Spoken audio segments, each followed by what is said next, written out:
Examples are needed to really understand how insane her brother is. When my wife and I were dating, we were planning a weekend getaway. We needed something romantic just for the two of us. I was excited.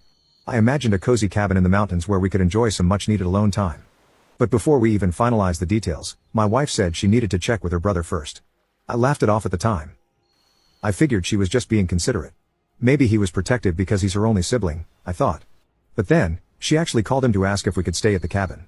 He said no. Apparently, it was way too dangerous, and his precious sister isn't used to being so far away from him. She took his word on it and told me we couldn't go. I asked her if she wanted to herself, and she shrugged. She said it didn't matter whether or not she wanted to. Her brother said no, and that was the end of it.